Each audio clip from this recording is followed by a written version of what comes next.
Hi everybody, this is Michael Hildebrand and I'm your host on the Sleeptrust podcast, where I'm talking about how to gain back trust in your ability to have a superb sleep again. In this week's episode of the Sleeptrust podcast, we are going to talk about the sleep diet. And yeah, it's for real. You can lose pounds actually by sleeping if you do it the right way. For those of us who are on diet, this may be an interesting one to kind of integrate sleep into your diet, and for all others, this is at least informative in terms of finding out how sleep actually affects our eating habits. So did you ever ask yourself why you constantly get hungry at daytime and how it's possible that you can sleep somewhere between 6 and 10 hours during night without getting hungry at all? And if you did and you came to the conclusion that this is the case because we do not burn as much calories when we sleep as at daytime when we're active, I actually have to tell you that this is not really right, because we do burn calories at night quite a lot because our brains are highly active at long periods during our sleeping phase.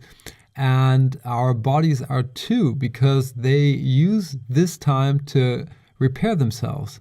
So let's get a very basic understanding of how the hunger mechanisms work in our bodies. First of all, when our stomachs are empty, a hormone called ghrelin gets pumped into our bodies, and this makes us hungry. So we are going to want to eat something and will eventually do so. When we do so and our stomachs get filled up again, our ghrelin levels are going to drop and leptin levels are going to raise. And in some way you could argue that leptin is the opponent of ghrelin, as it prevents us from getting hungry. And this is the reason why our hunger disappears after we get something to eat. What happens at nighttime is that leptin levels rise and keep high throughout the night. So this is basically the reason why we can sleep between 6 and 10 hours without getting hungry in between. To put this into perspective, there are far more things going on in our metabolism when it gets to our hunger system. And if you look at studies, you will find that the results are not all aligned. There are kind of many questions that are not really answered. And I always put these studies or the results break them up into two things. One thing is always the fact. So let's see, and we'll come to that later. A study finds out that a peer group burns 200 more calories a day. That's a fact. They measure it, and you can rely on that. That is true. That's a statement, a fact. But the part why they do so is more often a conclusion. So they would say, due to, as our study shows, due to reduced leptin levels or increased ghrelin levels, we assume that this calorie burn takes place. But it could also be something else. It could be something that they do not know. As a good example is ghrelin.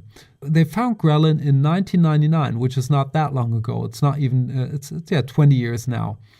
So there could be something in our bodies that they did not find till now, or a relationship between different hormones, different processes that they didn't find or do not have in scope now. I kind of always like to differentiate between the conclusion, which still has kind of a question mark on it, and the fact.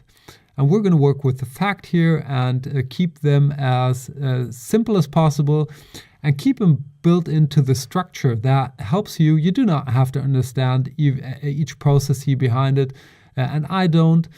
But it's quite interesting to work with the facts and say, okay, if this and this is the case, then that's the fact, and we want to get results here, so we're going to work with the facts.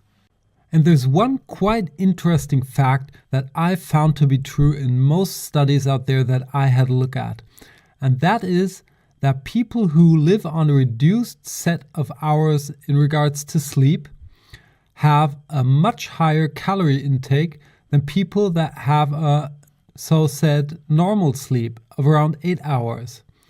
and the increased calorie intake is quite significant. We're talking about between 200 and 600 calories a day. And that's a number you do not want to miss out on if you think about your sleep diet. So if you're dieting and you're living on reduced hours of sleep at the moment, that might be the very first thing you want to change. And it's not only the sheer number we want to have a look at, but also what these people wanted to eat. Because they were all looking to eat carbohydrates and sugary kind of meals, which is not the healthiest to do if you think about it. So on the positive side, if we get enough sleep, our calorie intake will be reduced and we will be easier able to eat healthy food. Okay, so if you're on a diet right now and you are not getting enough sleep, you may consider, after listening to this information, to get the right amount of sleep, because this will leave you with less hours of potentially being hungry and definitely will leave you with a lower calorie intake with no effort at all. It's just there. The second thing you may do, and this is kind of my personal opinion, is to really listen to your bodies. I'll give you an example. When I get up at 5 a.m., because I'm in the 5 a.m. club, then I do not breakfast. I have a walk, I have a little sip of water, I have a cup of coffee at some point, but I'll breakfast at 6:30, which is 1.5 hours after I got up. If I get up at 6:30, I'm going to breakfast right away, because this is simply the time when our family has breakfast. I could probably go on till, let's say, 9 o'clock until I get hungry. And if you're thinking of or having a diet, this may be the first thing you want to change. Listen to your bodies and really push that breakfast until you're really getting hungry.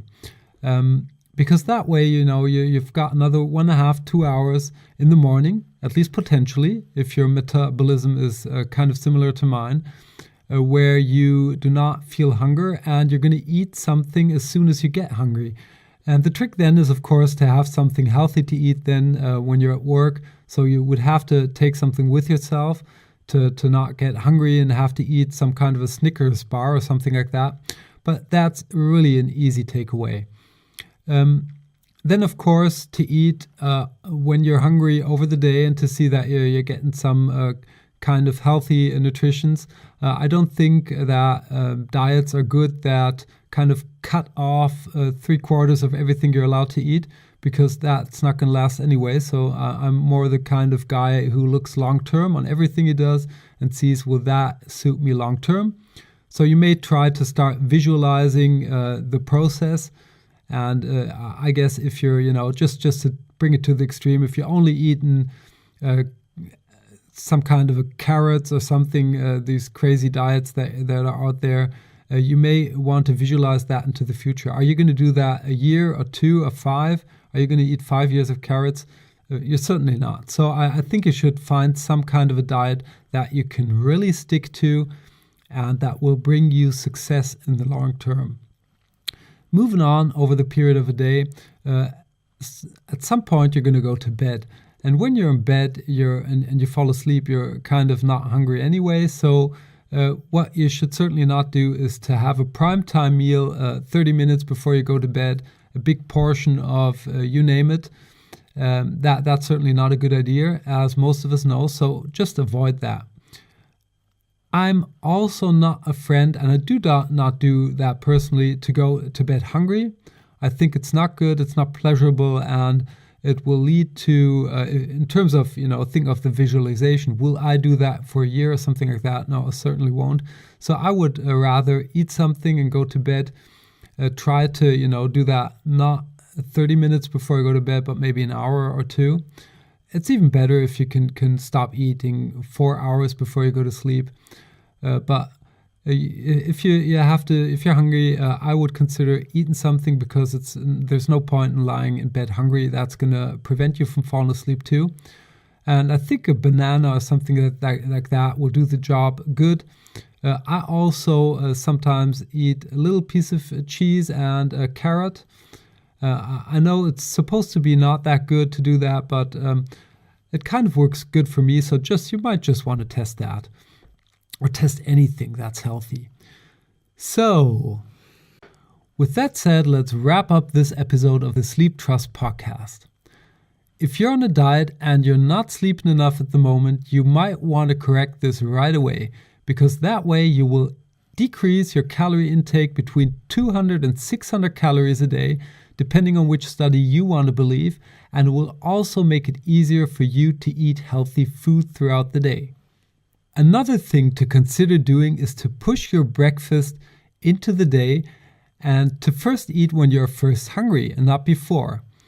You also want to take care that you don't eat a big prime time meal right before you go to bed, but please don't go to bed hungry, because that way it's just going to be harder to fall asleep, and that will reduce your hours of sleep again. If you're not sure about what amount of sleep you should get, you may want to have a look or listen to the podcast I did about sleep duration just a while ago. And you may also want to look at the show notes of that episode, because I linked kind of the numbers of the National Sleep Foundation into there. I'm going to leave you with that and hope that you enjoyed this week's episode of the Sleeptrust podcast. I hope you tune in next week when we're going to talk about prime time drinks.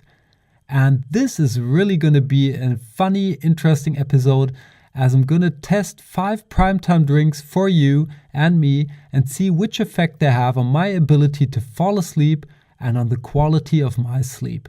So be sure that you tune in next week, and until then, have a superb sleep. Hey there, and thanks for listening to the Sleeptrust podcast. I hope you've enjoyed this episode. If you want to get further information on this podcast or material that will help you to gain back your sleep trust, please check out sleeptrust.eu.